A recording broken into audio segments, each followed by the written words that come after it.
So what is going on here? First things first is identifying the liquidity. We already touched upon this, but of course to go deeper and obviously give you a quick summary as well, liquidity is a form of attraction all the time. Again, we talked about it so many times now, but again, the easiest forms, of course, for example, something like this, building equal lows, that's maybe an inducement in here. That's your imbalance areas. Price makes like this. You already know that this point in here is liquidity. Then you expect the inducement of this internal structure, internal inducement, to make overall, complete the overall play to mitigate this area. Price is fair delivered, and then it can continue higher, right? Again, that's how you utilize the liquidity aspect. You just need to spot, of course, these areas before they even happen. Otherwise, how would you even trade them if you can't spot them?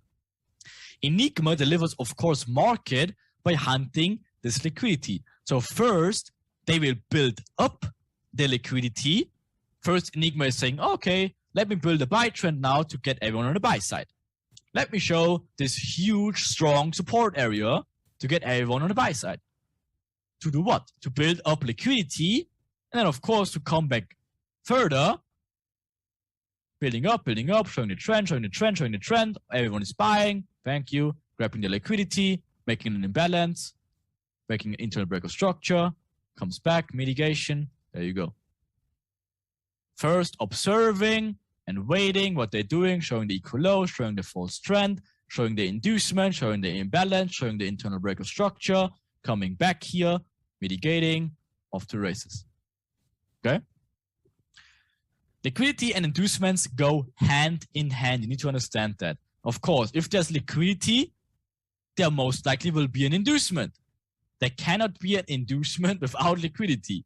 Again, if it's just like a trend, there's no inducements here. There's whatever, where's the liquidity? They're just building it up. This is an inducement. It induces long, short side, and then it continues higher. That's your inducement in here. So if this creates liquidity in here with equal lows, guess what?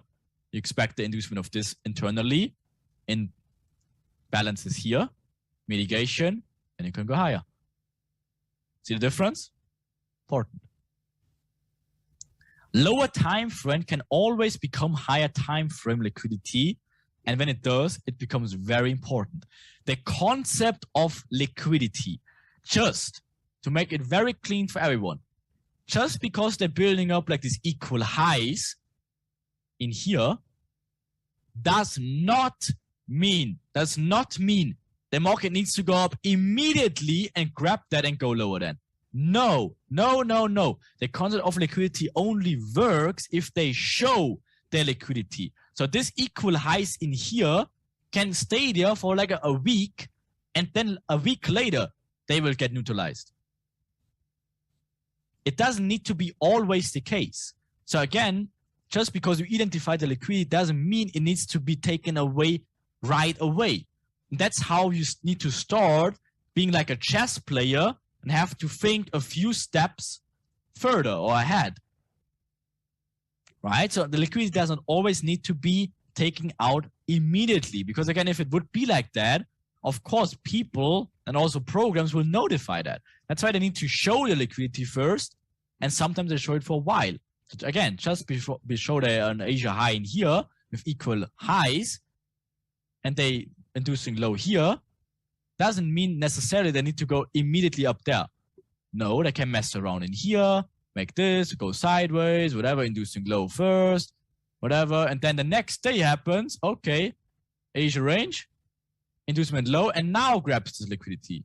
It doesn't need to be immediate all the time. You see how that works? Of course, I'll show you some way more better examples later, okay?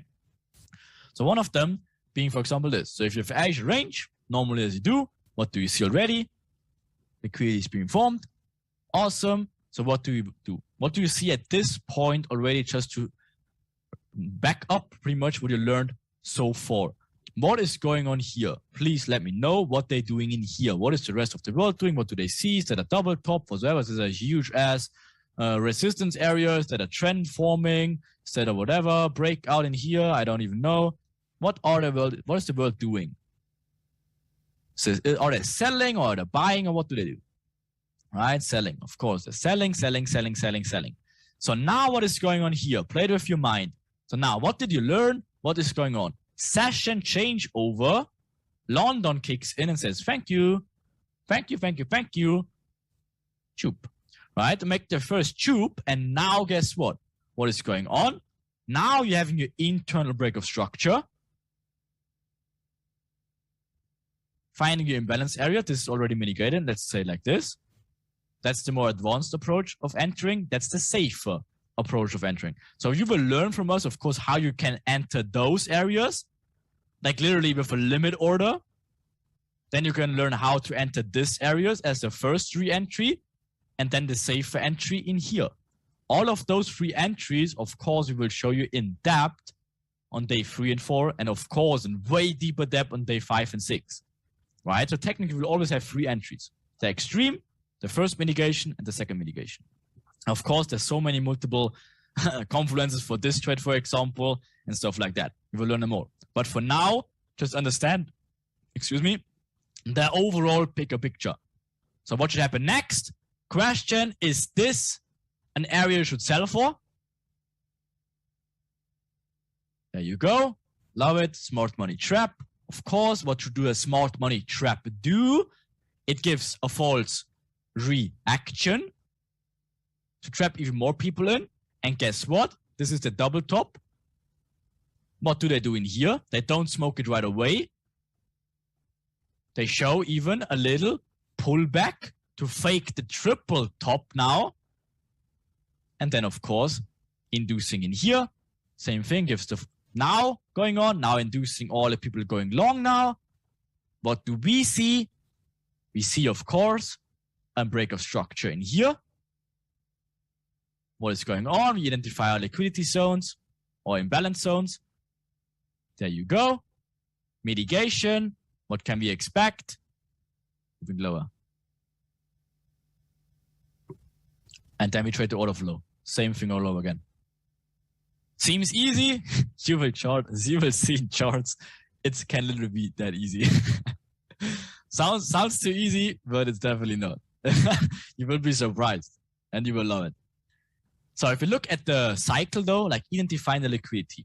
So where is all the liquidity in this point? Of course, if this is Asia range, of course you see already there's liquidity, but where is it? It's just internal, it's just intraday liquidity. So of course they're inducing low to induce even this medium areas from the previous day in here. Doing it when London open. Of course, best case scenario would be like in here, mitigation here, but let's say they just didn't do that. It's okay. Where's the next liquidity areas? Of course, above the next equal highs, liquidity areas whatsoever. What do they do before that? They're building even more equilibrium, liquidity, right? Forming whatever, the quadruple top whatsoever, and then finally taking out. Then guess what? Of course, they can reverse. So what's all the fishies doing? Of course, first of all, you have lower time frame liquidity and medium liquidity and higher time frame liquidity. Okay. To make it even easier, again, Alex will touch upon it like in a second as well. He, of course, will use multiple time frame analysis. But for now, of course, we will stick mostly to the 5 minute to give you the overall bigger picture. And just think about that. If we can talk about like 5 minute structure for an overall bigger picture, that's funny, isn't it? So that's how we see how much details we actually can get out of the whole thing. Of course, we can utilize like other time frames, like the 15, even the 1 hour, sometimes in the 4 hour, whatsoever, the 1 minute. And of course, if you're getting more advanced, you can use the 30 seconds, of course, as well. As you can even use the 15 seconds. It's totally possible. Just need to understand one thing. Because if you're being observant, it's all about being observant. So let's see if some people actually notice something. Did you notice something in here? There you go. This guy's a third hand, right? So again, the moment you're getting into the seconds time and whatsoever, you need to be very observant. You need to be very patient because, of course, there's a lot more traps and so on and so forth. It's all the same anyways.